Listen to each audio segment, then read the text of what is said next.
अभी आप व्यवस्था बहुत अभी अभी छोड़िए ना व्यवस्था, अभी व्यवस्था लेंगे आपका लेंगे बस व्यवस्था लेंगे मान्य मंत्री। अध्यक्ष महोदय, मैं आज इस सदन में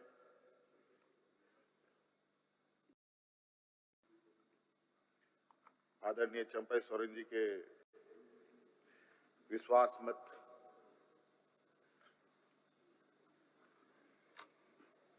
के इस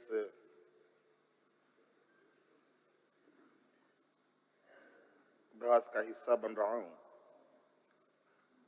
और हमारी पूरी पार्टी और पूरा गठबंधन दल आदरणीय चंपई सोरेन जी को समर्थन करता है और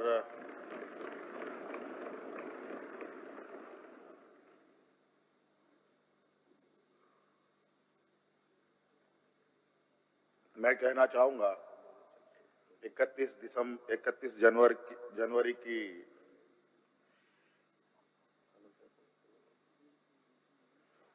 जो काली रात, काला अध्याय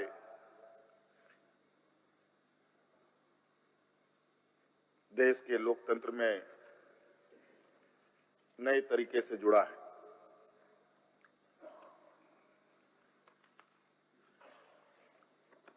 31 तारीख रात को देश में पहली बार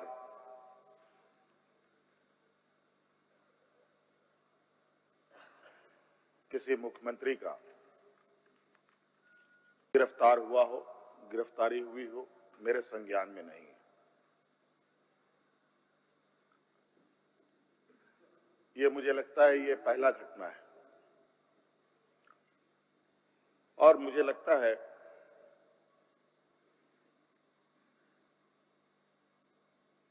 इस घटना को अंजाम देने में कहीं ना कहीं राजभवन भी शामिल रहा है।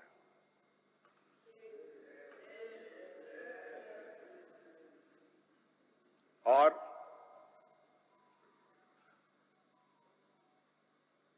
जिस तरीके से ये घटना घटित हुई है, मैं बहुत आश्चर्यचकित हूं।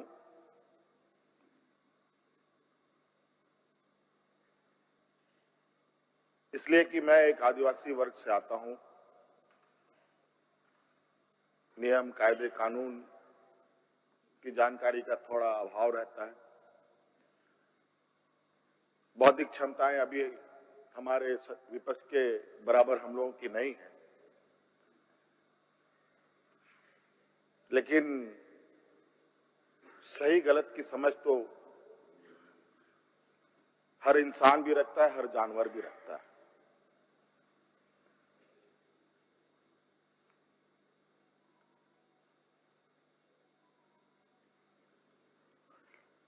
अध्यक्ष महोदय, बड़ी सुनियोजित तरीके से, बड़े लंबे समय से 2022 से 31 तारीख को दिए गए अंजाम की पटकथा लिखी जा रही थी। बड़े तरीके से उस पकवान को बहुत धीमी आंच में पकाया जा रहा था, लेकिन ये इनकी जो पकवान है ये पकने को तैयार नहीं थे। लेकिन इन प्रकार इन्होंने इस आधे अधूरे पकवान को अपने लिए परोसा और बड़ी सुनियोजित तरीके से मुझे अपनी गिरफ्त में लिया है।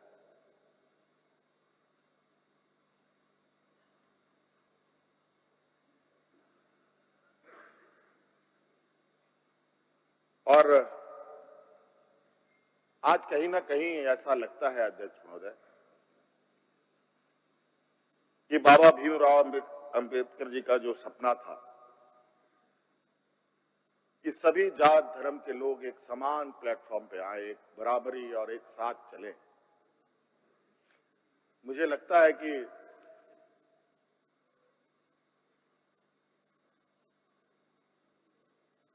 जिस तरीके से बाबा भीमराव अंबेडकर जी को भी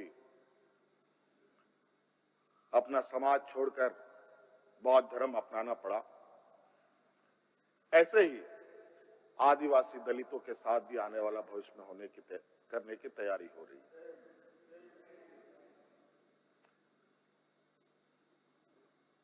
बड़ा सुनियोजित तरीके से अनेकों कालखंड को देखेंगे अध्यक्ष महोदय,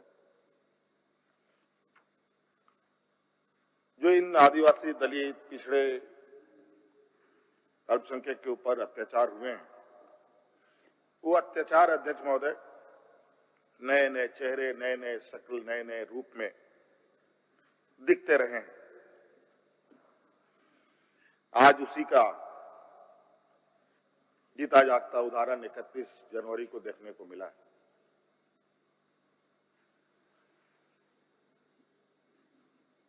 और आज कहीं ना कहीं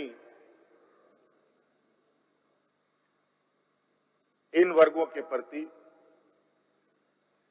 जो हमारे सत्ता पक्ष की घृणाएं हैं, ना जाने इनकी घृणाएं इनको ताकत कहां से मिलती है, ये हमारे समझ से परे है।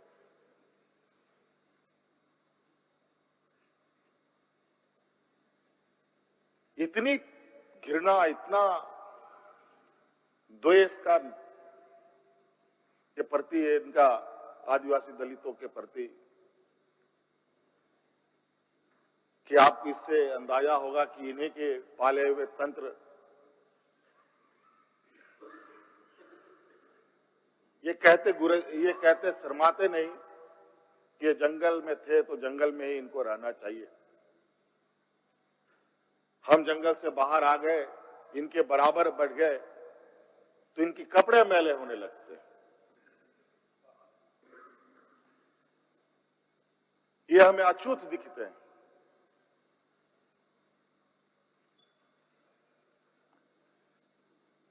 और इन्हीं विडंबना को तोड़ने के लिए हमने एक प्रयास किया था अध्यक्ष महोदय, क्योंकि झारखंड आदिवासी दलित पिछड़ा राज्य है, इन समूह को आगे बढ़ने का, इनका मार्ग प्रशस्त करने में हमने कोई कमी नहीं छोड़ी। इनका बस चले तो हम अभी भी जंगल में जाकर के वही 50-100 साल पुरानी जिंदगी में जिए। और मुझे इसका आभास था अध्यक्ष महोदय,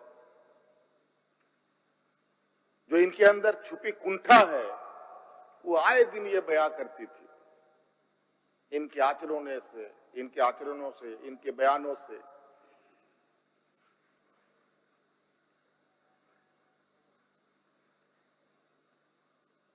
लेकिन हमने हार नहीं मानी है अध्यक्ष महोदय। इनको लगता है कि मुझे जेल के सलाखों के अंदर डालकर ये अपने मंसूबे में सफल हो जाएंगे। ये झारखंड है अध्यक्ष महोदय, ये देश का एक ऐसा राज्य है जहां हर कोने में आदिवासी दलित पिछड़े वर्गों से अनगिनत सिपाहियों ने अपनी कुर्बानी देकर यहां के आदिवासी दलितों की जान बचाई। देश आजादी के सपने भी ये लोग नहीं देखते थे अध्यक्ष महोदय, तब से झारखंड के आदिवासी अपनी हक अधिकार की लड़ाई लड़ रहे। ये तो बहुत बाद में आए, लेकिन बौद्धिक संपन्नता, आर्थिक संपन्नता, आज तक इन लोगों ने देश का गांधी टोपी नहीं पहना अध्यक्ष महोदय।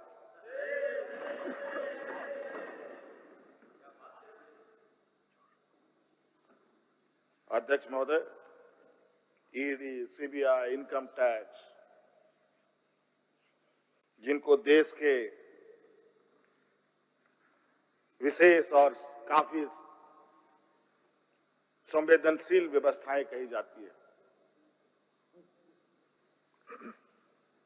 जहां करोड़ों रुपया, 12 लाख, 14 लाख करोड़ रुपया डकार कर इनके सहयोगी विदेश में जाके बैठे हैं, उनका एक बाल बाका करने का औकात इनके पास नहीं है। इनके पास औकात है देश के आदिवासी, दलित, पिछड़े के ऊपर और बेगुनाह लोगों पर, और उसमें भी गुनाह किया हो तब की बात तो अलग है, बेगुनाहों पर अत्याचार कर। आज मुझे किस लिए अरेस्ट किया गया अध्यक्ष महोदय? 8.5 एकड़ जमीन के घोटाले पर।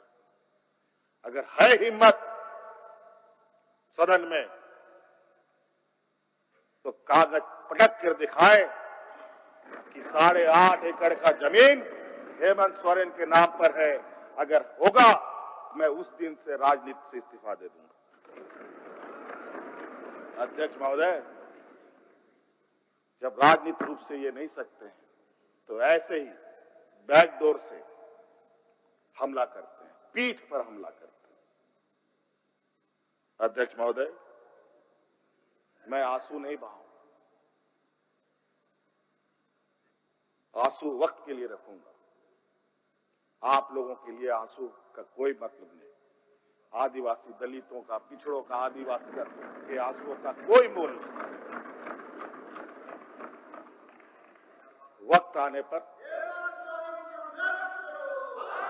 हम इनके एक एक सवालों का जवाब और एक एक इनके षड्यंत्र का जवाब वक्त आने पर बड़ी माकूल तरीके से दिया जाएगा।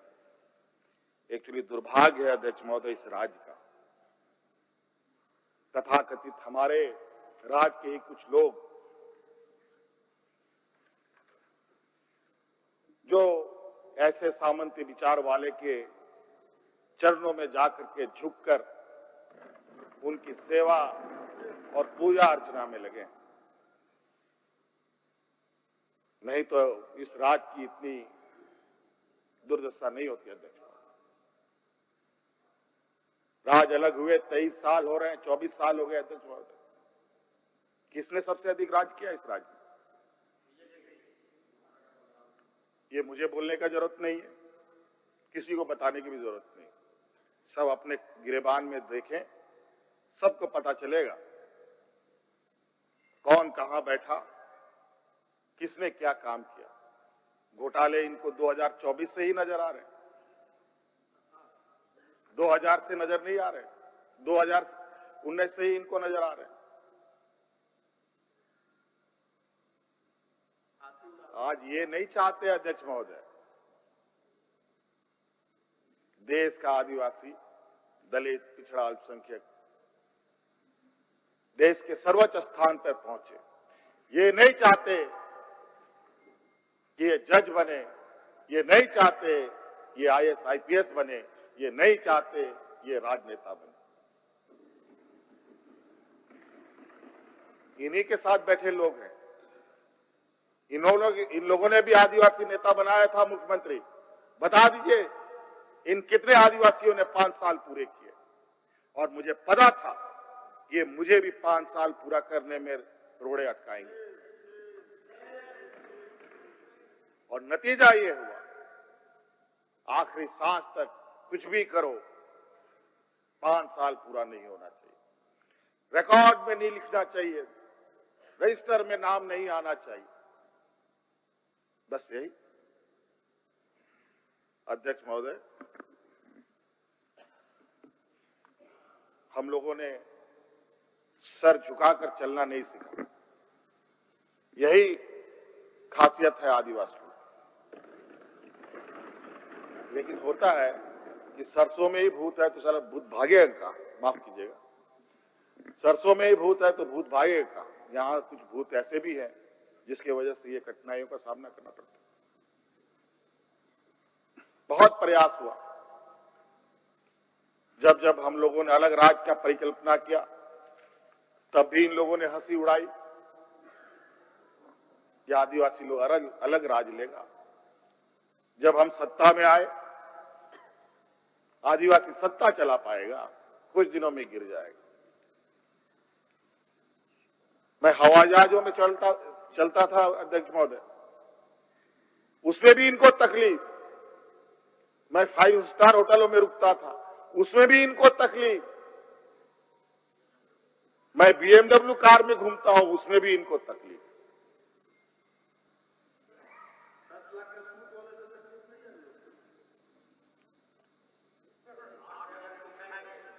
क्या कहावत है कि हम करे तो गुनाह, ये करे तो क्या, यही कहावत है। खैर छोड़िए। अध्यक्ष महोदय, बड़ा विचित्र स्थिति है। अब जो स्थिति दिखाई दे रहा है अध्यक्ष महोदय, कुल मिलाकर झारखंड के परिप्रेक्ष्य के अलावा पूरे देश के पैमाने में अब आदिवासी, दलित, पिछड़ा, अल्पसंख्यक सुरक्षित नहीं। विशेषकर झारखंड में तो यहाँ के खनिज संपदाओं को, जो वर्षों से इस पर लोगों की गिद्ध नजर है और आगे भी रहेगी। ये तो हम थे अध्यक्ष महोदय, ये बहुत फूक फूक करके उनको आगे बढ़ना पड़ता था। ये खुला दरवाजे की आदि हो चुके हैं। इनको कोई रोक टोक नहीं कर सकता। जो इनके सामने आएगा वो इसी तरीके के अंजाम से उसको गुजरना पड़ेगा। और इनको लगता है ऐसे अंजाम देने से झारखंड के लोग घबरा जाएंगे। ये आप लोगों की बहुत बड़ी भूल है, और इतनी बड़ी ये भूल होगी जो झारखंड का इतिहास आपको कभी माफ नहीं करेगा। अध्यक्ष महोदय,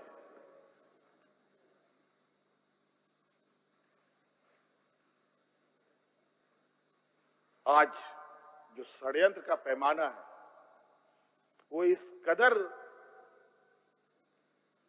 बड़े उसके जो दायरे बने हैं, कानून के अंदर रह करके गैर कानूनी काम करना कैसा हो, ये कर किसी से सीखना हो तो इन लोगों से सीखिए और इनके संस्थाओं से सीखिए।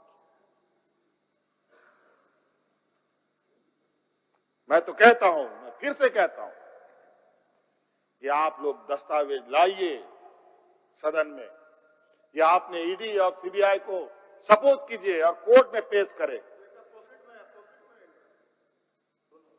एक भी दस्तावेज अगर आप लोग निकाल के दिखा दे कि हमने 8.5 एकड़ जमीन हड़पी है, तो मैं उसी दिन राजनीति से संन्यास किया, झारखंड छोड़ के चला जाऊं। अब इनको नहीं मिला तो हमारे बीवी, बच्चों, परिवारजनों के खाता भाई ढूंढने में लगे। ये पैसा कहां से आया, वो पैसा कहां से आया, ये आया, वो आया। अध्यक्ष महोदय, असमानताएं देखिए इसी सदन के अंदर। जो सरकार के द्वारा उपलब्ध कराए जा रहे ऋण, जो यहाँ के आदिवासी विधायकों को कितने वर्षों के लिए मिलता है और गैर आदिवासियों को कितने सालों के लिए मिलता है।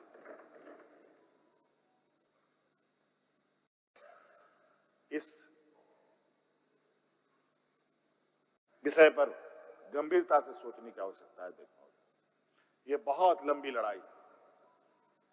आज जिस तरीके से बड़ा मछली छोटा मछली को खा जाता है, सामाजिक व्यवस्था में भी यही कहानी है। एक बड़ी व्यवस्था छोटी व्यवस्था को खाने का हर बरकस प्रयास करती है।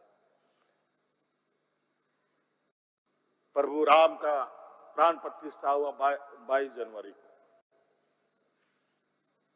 राम राज आ गया, पहला कदम बिहार पड़ा। बेचारा एक पिछड़ा वर्ग का व्यक्ति की क्या हद होगी आप जानते हैं। दूसरा कदम झारखंड पर पड़ा, एक आदिवासी मुख्यमंत्री को निगलने का प्रयास। क्योंकि इस आदिवासी मुख्यमंत्री के शरीर में हड्डियां कुछ अधिक है, इसलिए उस हड्डी को निकालने के लिए ईडी उसका डिसेक्शन करने में लगी हुई, ताकि हम कैसे इसको निगल जाए। लेकिन इतना आसान नहीं। गलती से गले में फंस गया तो पूरा का पूरा हाथड़ी फाड़ के बाहर। इस वजह से संभल के खाने का कोशिश कीजिएगा। इस वजह से अध्यक्ष महोदय, मुझे कोई गम नहीं कि मुझे आज ईडी ने पकड़ा। जिस तरीके से बंधुदा का सदस्यता लिया, ये आप चुनाव नहीं लड़ सकते। हो सकता है मेरा भी यही आशा करे। सत्ता लुलुपता के लिए हम लोग कभी नहीं आए अध्यक्ष महोदय, लेकिन ये बात मैं इस सदन में कहना चाहूंगा कि झारखंड मुक्ति मोर्चा का उदय झारखंड के मान सम्मान स्वाभिमान को बचाने के लिए हुआ है, और इस मान सम्मान स्वाभिमान के प्रति जो भी बुरी नजर डालेगा उसको हम मुंह तोड़ जवाब देंगे, चाहे राजनीतिक रूप से हो, चाहे कानूनी रूप से हो, चाहे वो किसी भी जंग मैदान में हो। ये हमारा संकल्प है। ना हम पीछे हटे हैं, ना हम लोगों ने पीठ दिखाई है अध्यक्ष महोदय। इसलिए अध्यक्ष महोदय, मुझे तो कोर्ट का आदेश है कि मीडिया के सामने या बाहर वक्तव्य नहीं देना है। तो हमने ईडी वाले से पूछा क्या सदन में भी बात नहीं रखनी है? तो उन्होंने ये भी कहा नहीं, सदन में भी आप नहीं रख सकते। हम बोले वाह। तो मैंने कहा कि आइए स्पीकर साहब के टेबल में खड़े हो जाइए, बैठ जाइए, वहां से आदेश जारी कीजिए, फिर हम चुप हो जाएंगे। ये स्थिति है अध्यक्ष महोदय। अब उस दिन का इंतजार है। अभी तो गवर्नर हाउस का quorum पूरा हो गया। अब विधानसभा से लोग कब अरेस्ट होंगे, राष्ट्रपति भवन से कब अरेस्ट होंगे, लोकसभा राज्यसभा से लोग कब अरेस्ट होंगे? 150, 200 सांसदों का निलंबन। क्या अध्यक्ष महोदय ये इतिहास के सुनहरे अक्षरों में लिखा जाएगा अध्यक्ष महोदय? बड़ी विचित्र स्थिति देश में। और मैं ये कहना चाहूंगा अध्यक्ष महोदय, विशेषकर आदिवासी दलित पिछड़े भाइयों से, आप तैयार हो जाएं। अब शोषण की एक नई परिभाषा गढ़ने जा रही है। अगर अपने आप को आपने कमजोर किया तो आने वाली पीढ़ी कभी माफ नहीं करेगी। तो अध्यक्ष महोदय, राज्यपाल महोदय आए और 32 पेज का इन्होंने अभिभाषण पढ़ा। हम लोग लाख चिल्लाते रहे। अध्यक्ष महोदय, अभिभाषण पढ़ के क्या होगा जब देश में लोकतंत्र ही नहीं बचेगा? आज हर चीज पिछले दरवाजे से हो रहा है।